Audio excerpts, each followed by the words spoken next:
This is the Detroit Sports Podcast Network. Do you play FanDuel and feel like you aren't creating consistent money-making lineups? Go over to the DFS Doctors on Twitter at the DFS Doctors and DM them with promo code Detroit Sports to get a free trial for their analytically formulated 70% lifetime profit rate NFL and NBA lineups. The whole purpose of playing daily fantasy sports is to get out there and compete and give yourself a chance to win. So go over to the DFS Doctors. Let them help you. They have analysts on staff that look at the best optimal lineup that you can put out there to win money. So why not take advantage? At the DFS Doctors, promo code Detroit Sports. CBD is a game changer sweeping the nation. This hemp extract is the natural way to elevate your mood, eliminate aches and pains, reduce anxiety, and keep you sleeping all night long.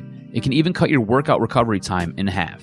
Get in the game today with 20% off all orders of CBD and lavender products from Lavender Lane, a lavender farm located right here in Milan, Michigan. Just go to lavenderlanemi.com today and enter coupon code Detroit for 20% off your entire order.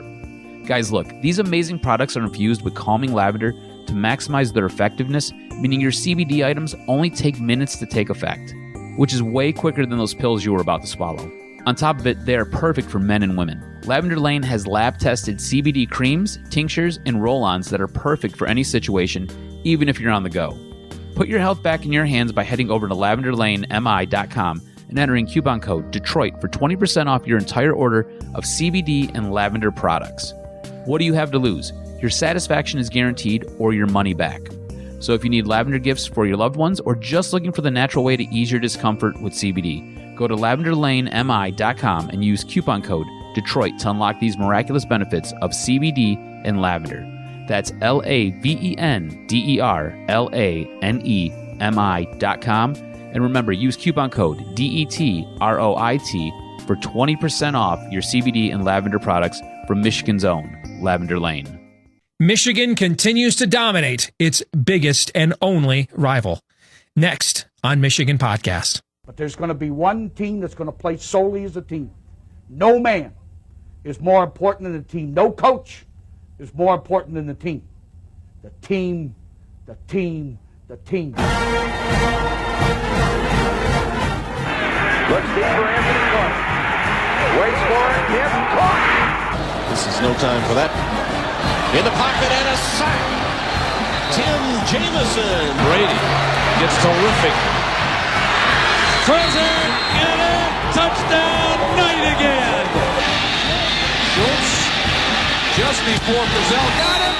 And a leaping interception by Woodson. Harbaugh back to throw over the middle. Caught by Collier at the 5 on his feet. Touchdown, Michigan. On its way. It's good. He's 5'7", 179 pounds, a junior at Michigan. But Jamie Morris packs a wallop, and he delivers for Bo Schembechler. And here's your first play. Pressure coming. Sack. It is Glenn Steele, number 81, who fought his way through the traffic. Option. And Robinson calls his own number, and he's going to score. Oh, an easy touchdown for Robinson and Michigan.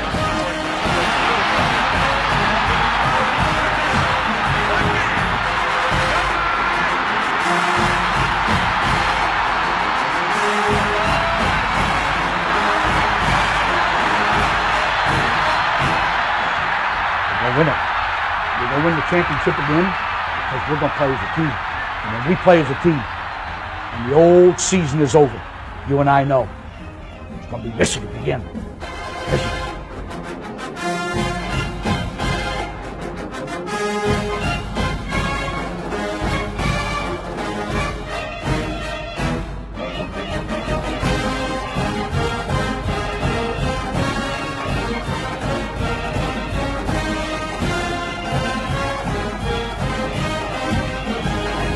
Go Blue. Welcome to this week's episode of Michigan Podcast. I am Steve Deace. It was a fantastic weekend for Michigan athletics. We'll break all of that down with our good friend Michael Spath from Wolverine Digest and WTKA in Ann Arbor coming up here in the very next segment. But I want to begin with Michigan continuing to roll its biggest and only rival.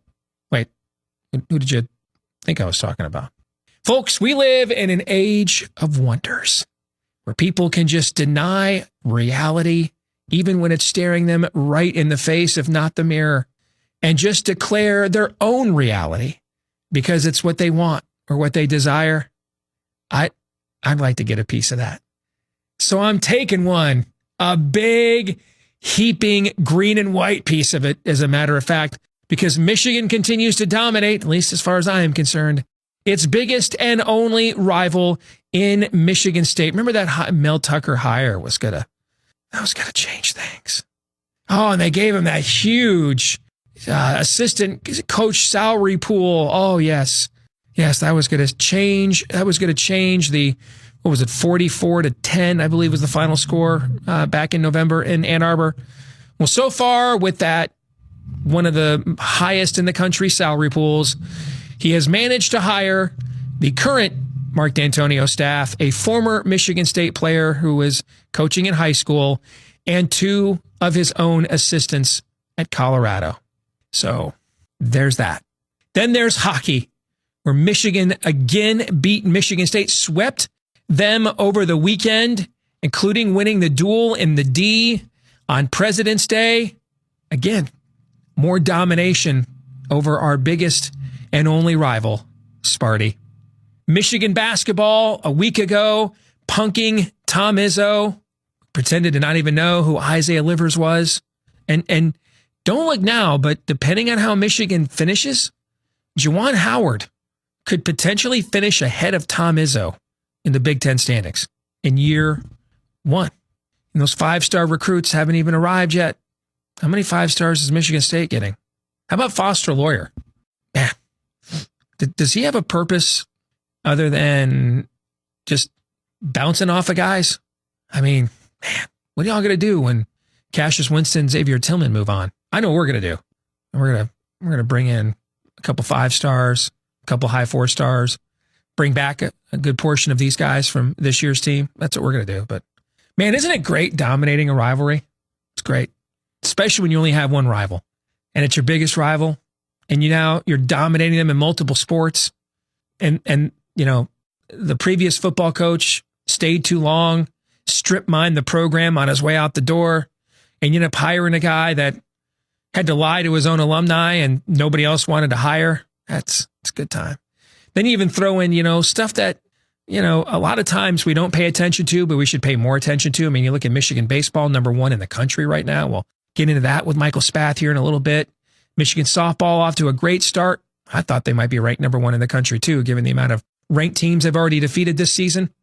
How's Michigan State doing in those sports? Yeah, good times. Man, nothing like dominating your one and only rival. We'll break it all down with our good friend Michael Spath here in a moment. Steve Deace here. I just want to say a quick thank you to our new partner, Surfshark, who knows that our entire lives are spent online and you need to make sure that you're protected. Surfshark is a VPN service that makes online protection easy. Don't you hate it when you get an ad that pops up online and makes you think, hey, who's listening in to what I'm doing here? Well, Surfshark helps to get rid of those targeted ads. And Surfshark makes sure nobody is seeing your personal info without your permission and protects you from hackers who are after either your emails or your passwords. It's super easy to use, too. Get Surfshark VPN at surfshark.deals/Michigan Podcast. That's surfshark.deals/Michigan Podcast. Enter promo code Michigan Podcast for 83% off and 1 extra month free. Promo code Michigan Podcast for 83% off and 1 extra month free. Try it out now and know that you are safe online. Surfshark VPN. Back here on Michigan Podcast, and I'm joined this week by one of my partners over at Wolverine Digest, host of the Michael Spath Show each weekday morning on WTKA in Ann Arbor. The one and only Michael Spath is joining us now. Good to have you back on the program, Michael. Happy birthday to you, by the way, brother. How are you? I'm very good. Thank you very much. I appreciate that. I sound like a little bit of an egomaniac hosting the Michael Spath Show, but no, I'm doing great, man. I'm doing great. Michigan certainly had an outstanding weekend of sports and continued on yesterday on President's Day with a big victory for hockey. And who knows, maybe it'll continue on one more day tomorrow when Michigan goes to Piscataway, New Jersey, and takes on Rutgers and hopes to end their 17-game winning streak at home. Well, since you started with the weekend overall, let's begin this week's conversation there. It really was quite a weekend. I mean, Michigan with, I think, its second biggest blowout win ever over Indiana. You got to go back to that game. I don't know if you remember that game in 1998. The Brian Ellerby team that went on to win the Big Ten tournament with Gerard Ward and Tractor Trailer and those guys beat Bob Knight, Indiana by 46 points. I believe this was the second worst loss Michigan has ever dealt the Hoosiers, and they've been playing since 1918.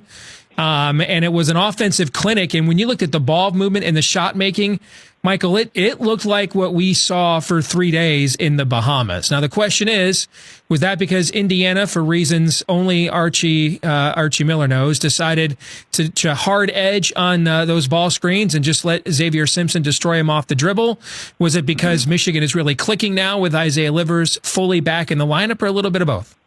Well, I'll tell you something that, borrowing this from football, that Devin Gardner, who joins me on Mondays for our Monday Morning Quarterback, always told me. He said, when you're a really good team, when you play teams that when you're superior to them, when you overmatch them, really good teams kill those opponents. Teams that are just kind of ho-hum will have a ho-hum result. Will beat a team by 2 or 3 and kind of struggle within the whole game. He said, but the great teams are the ones that go out there and do exactly what they're supposed to do to bad competition. And I think we saw that with Michigan at Northwestern, a week ago Wednesday, and then we saw it against Indiana. I don't think Indiana's a terrible team. They've had a couple of nice wins this year. They're the in the lower third of the Big Ten, and they're deservedly in the lower third in a season where pretty much everybody is jockeying in that middle spot. But Michigan, I think Michigan's peaking. I think Michigan's playing its best basketball. I think what Isaiah Livers brings to this team, he brings more than just the ball distribution, the way that they can move pieces around. I think he brings a confidence and swagger to these guys that they know, like, hey, we've got that ace in the hole now, and you're seeing everybody from top on down playing their best basketball. And so certainly reason to be excited if you're a Michigan basketball fan going into tomorrow night's game against Rutgers. John Teske and Xavier Simpson, with that win against the Hoosiers, now become the 2 winningest players in Michigan basketball history. And when you look at all of the great teams and players here, and then you look, of course, a lot of those guys, particularly in our era, would have gone early to the NBA, but still, when you look at what John Teske was, and I know you and I are kind of riding him right now for what he's doing on offense, and I think it's all deserved, by the way. But if you look at the prospect he was when he arrived here from Medina, Ohio, and when you look at Xavier Simpson, who was the instant fallback for John Beilein when he lost out on Cassius Winston, and you go back and watch that 2017 team where he was coming off the bench to spell Derek Walton, and you were just like holding on for dear life. No one would have ever guessed 4 years ago these 2 guys would go down as the winningest players in Michigan basketball history, Michael, but indeed they are. Well, it's a testament to determination. It's a testament to constantly developing yourself. I mean, you're right. You go back to the freshman year for both these guys, and if you would have told me that these guys would be all conference players and 2 of the best at their positions over the last decade, I don't think that many people would have agreed with you. No one would have ever thought that in 3 or 4 years you'd have Xavier Simpson ranked, right there up with Derek Walton and Darius Morris as the second best point guard behind Trey Burke of the last 15 years. And so again, real strong testament to what they have done. I think the Teske thing, I really hope that in these last 6 games of the regular season and then the Big Ten tournament, the postseason, I really hope he finds his groove and gets back to being a plus player for Michigan, because he's done so much. He's done so much development, especially as a sophomore and a junior in the first half of this season. He's done so much good that you don't want him to go out with all these bad memories. And I think typically when you give someone 5 years later, 10 years later, we tend to overlook a lot of the warts and we just look at what they accomplished. I think John Teskey will end up being someone that we really look back on and fondly of, and don't dog him for his lack of offense and don't dog him for his back to the basket game. We just appreciate where he came from and what he turned himself into. And unfortunately, it's, right in the moment, it's a little bit harder to see. But there's a reason. I mean, these guys stuck around for 4 years, and yes, a little bit of that is that, nowhere to go. But, give them credit for doing that, because in today's college basketball, nobody sticks around for 4 years. Even the guys who are fringe players take off early or they transfer, something like that. And so I think these guys, very deservedly so, have earned that honor as the winningest players of all time. So let me throw a crazy hypothesis at you, and you tell me if you think it has any merit or it's just dumb. All right? But we know when Juwan Howard arrived here, obviously, and you and I remember him in the Fab Five. He's a back-to-the-basket guy. That's what he was for 20 years in the NBA. That's what he coached in the NBA. And when he wanted to run the offense through John Teskey early in the year, when you had Isaiah Livers healthy and in the lineup, and you could put so many different shot makers on the floor at once, we really saw John Teskey thrive in that environment.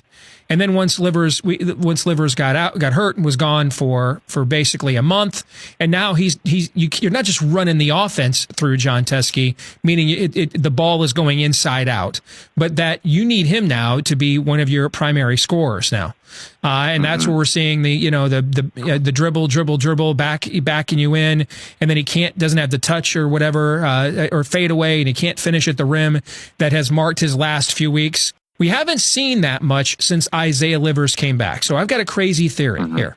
Knowing how hard Juwan Howard hit the recruiting trail right away, I think he called Josh Christopher faster than Rich Rod called Terrell Pryor back in 2008. Okay, and he told Terrell Pryor he was taking the Michigan job before he told the West Virginia team.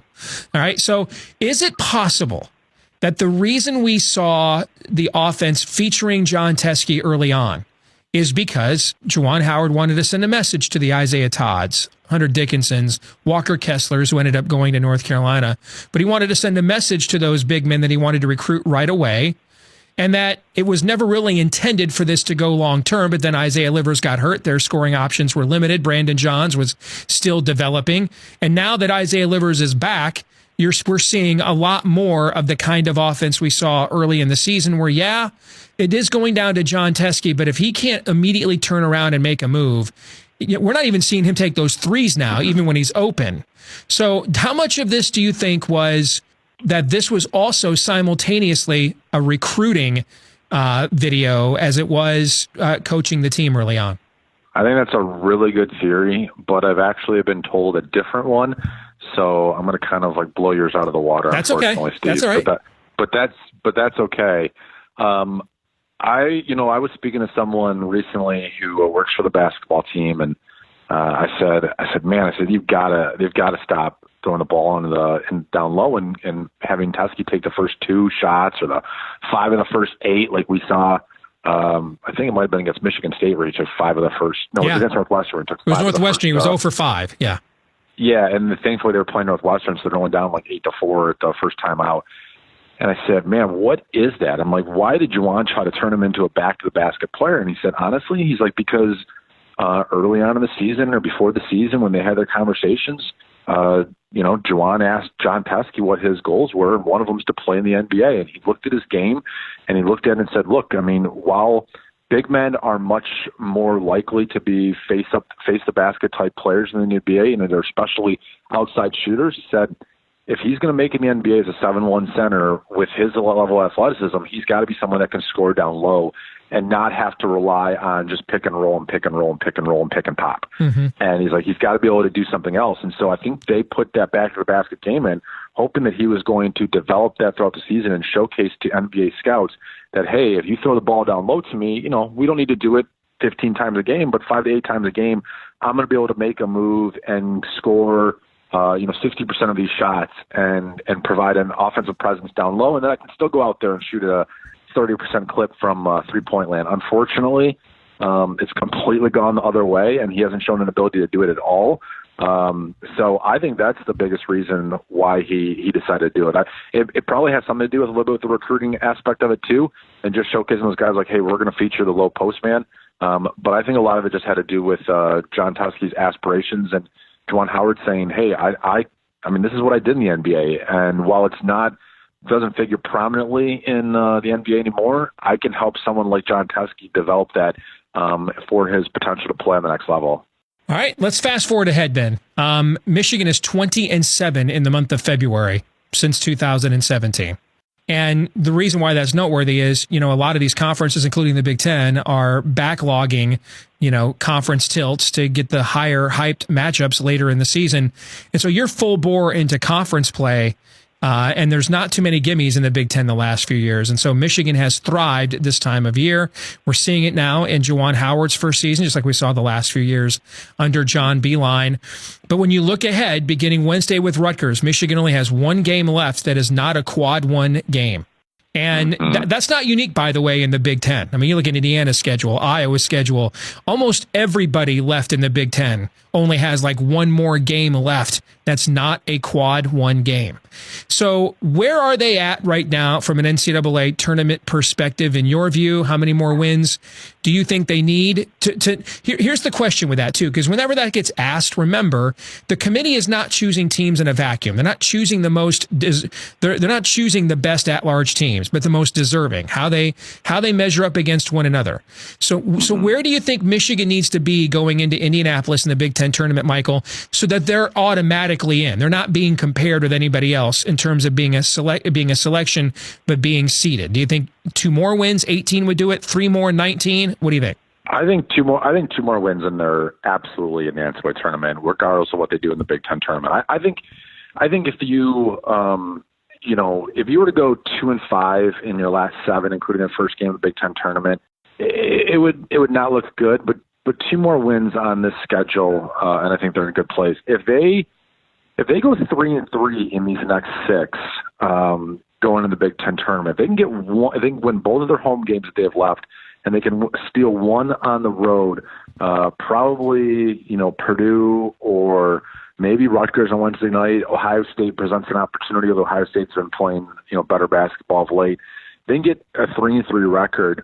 I think that they kind of lock themselves in as like a 7 seed on the low end. And so it's really, honestly, to me, I think it's just about seeding at this point.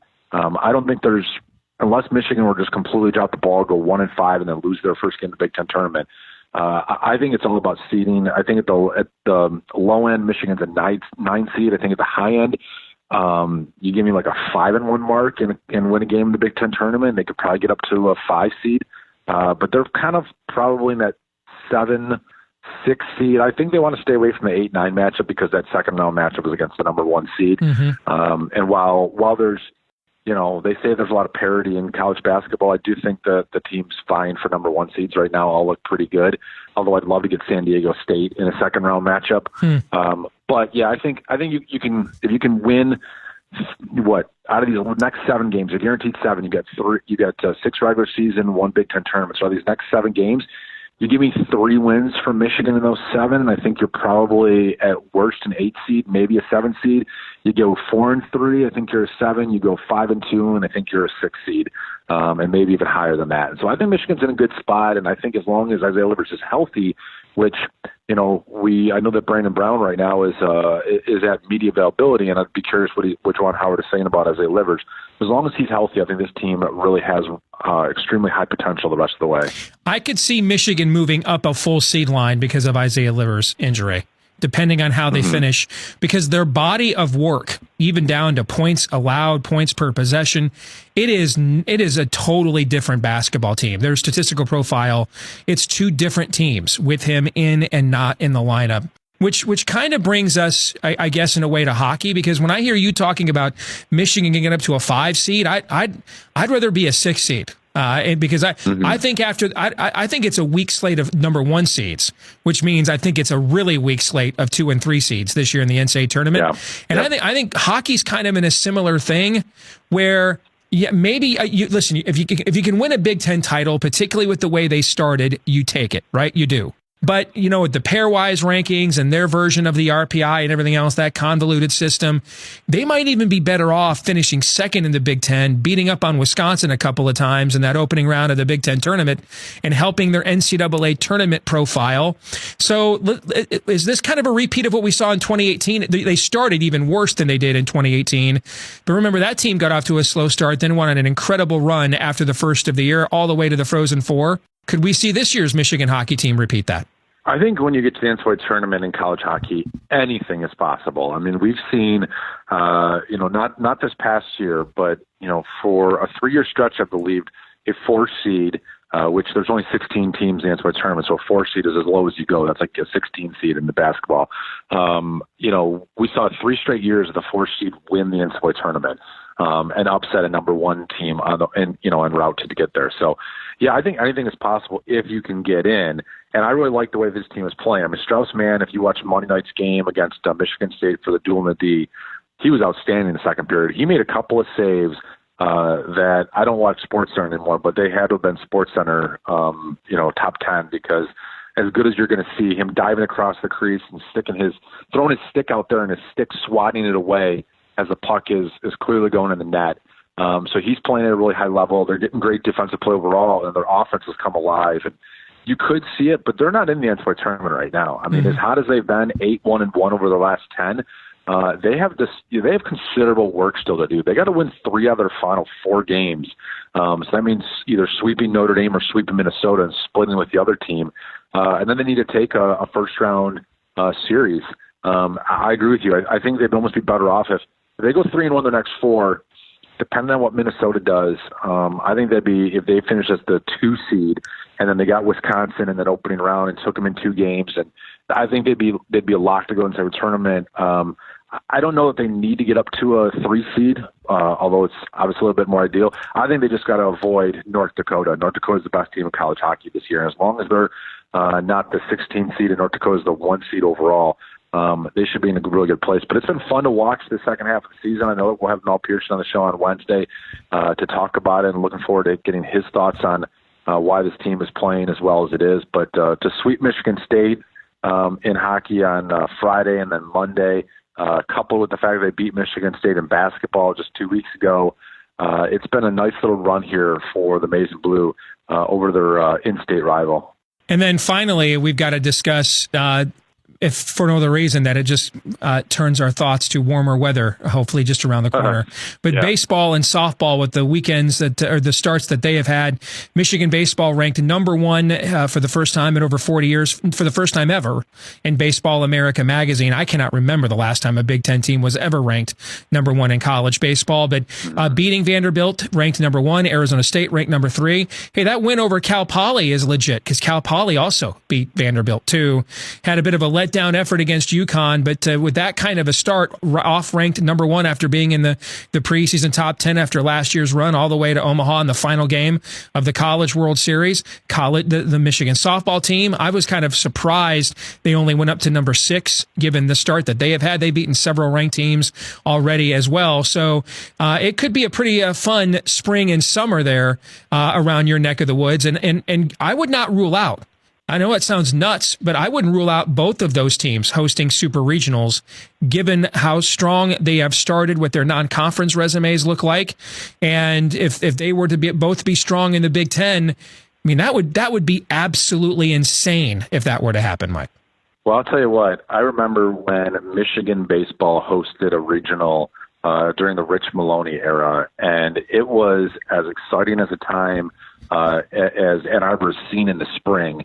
And then you look at what softball has done and how they've transformed their stadium from all their success the last 2 decades. And, they'll put 4,000, 5,000 people in those stands, and it'll be a standing room only. And I've heard that they want to, they could take the indoor practice facility there and put like kind of a upstairs patio up there and let people look over both of the stadiums. I mean, yeah, it's very cool to see, because even as great a success as softball has had, it's still relatively unexpected because of the warm weather nature of the sport, right? Mm-hmm. And Hutch has been dominating for 2 decades now, and certainly this looks like another one of her very strong teams. And then baseball, God, I would love to see a regional and super regional. And I think for that to happen, it needs something like what Michigan did a year ago and then what's done to start the season. It needs name recognition. It needs to get the benefit of the doubt from the committee and benefit of the doubt from the voters all throughout the season. And, they're not going to go 40-5 during the regular season. I mean, they're going to have some losses. There's probably going to be an inexplicable loss in there here and there.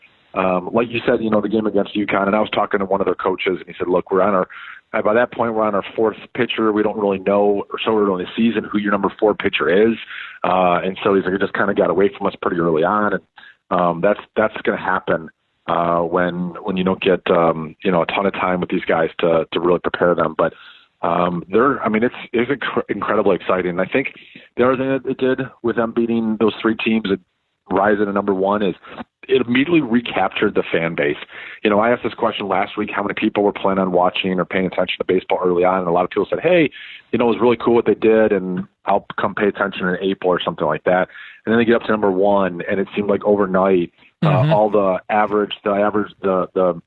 bandwagon fans, just the regular guys, like everybody kind of jumped back on board immediately. So unfortunately, they don't get to play games in February or early March in Ann Arbor. It's going to take a little while, but I think they're going to have a lot more attention, and we're hoping to capitalize off that a little bit and have Chris Fetter and Nick Schnabel and some of their assistant coaches join us on a regular basis on Inside the Huddle. Well, if you're a baseball fan there in southeastern Michigan and knowing that the Tigers are still not planning to be competitive until 2021, and given the start this Michigan baseball team has had and how they finished last year, if you want to get out and enjoy some spring and warm weather there in the state of Michigan here coming up in about a month or so, that might be a far better bet than heading down to Comerica Park. Just my 2 cents.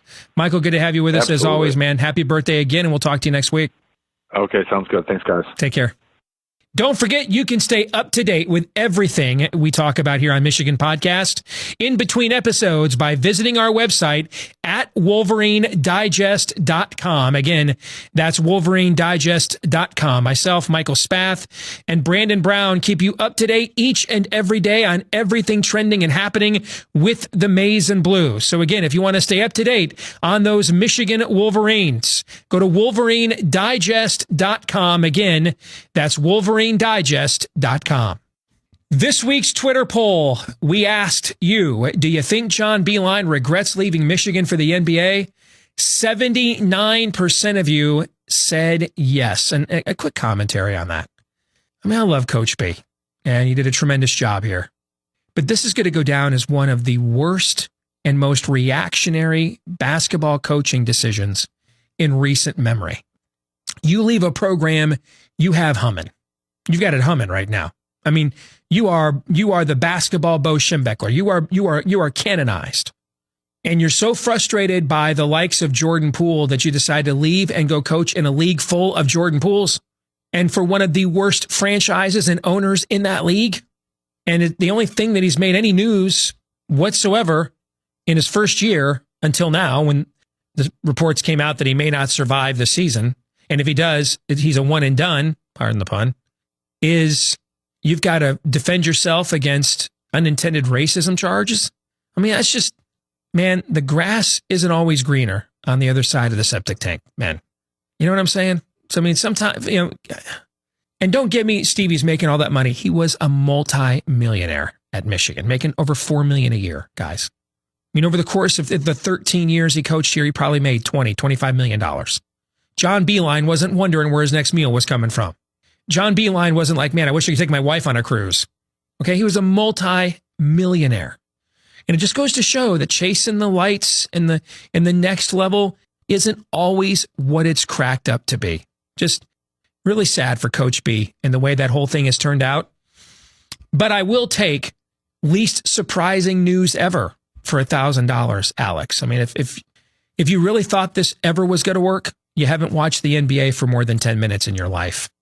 That brings us to this week's question of the week from Kevin J. Hannon. Can we please refrain from propping up U of M, meaning football, until the season begins again? Until you prove it on the field, what's on paper doesn't mean a thing. I don't know who's propping them up. I mean, at Wolverine Digest, we think they're going to lose at least 3 games. So, well, 2. because they only play an 11-game season now. So we think they're only going to lose. We think they're going to lose at least 2 games out of their 11 and not win the Big Ten again. So, I mean, I can't speak for others. Now, there's good players and good, position groups on the team, Kevin, and we're going to point that out, but we're not propping them up. None of us think they're winning the Big Ten or doing anything special this year. So that would not be our site, and certainly not this show. I am in total prove it mode, man. I've been in prove it mode for a while, but I have got to stick my fingers through the nail-scarred hands of Jim Harbaugh now. That's where I'm at. Like I'm not taking anything on faith. Nothing. I mean, nothing. I won't even, if they didn't have the names in the back of the jerseys, I wouldn't take the roster on faith. Nothing. Everything has to be absolutely spelled out as plainly as possible, or it didn't happen, as far as I'm concerned, with Michigan football. That'll do it for this week's episode of Michigan Podcast. Don't forget, you can read our stuff every day at WolverineDigest.com and keep up with what we think is going on with the Maize and Blue. You can also follow me on Twitter for the same, at Michigan Podcast. Please consider liking, subscribing, 5-star reviewing, wherever is relevant, whether it's iTunes, Stitcher, Google Play, or YouTube. Please, the more of you that do that, the more that helps us to reach more Michigan fans. Please, and let all the Michigan fans know about what we're doing here at Michigan Podcast as well. Until next time, go Blue.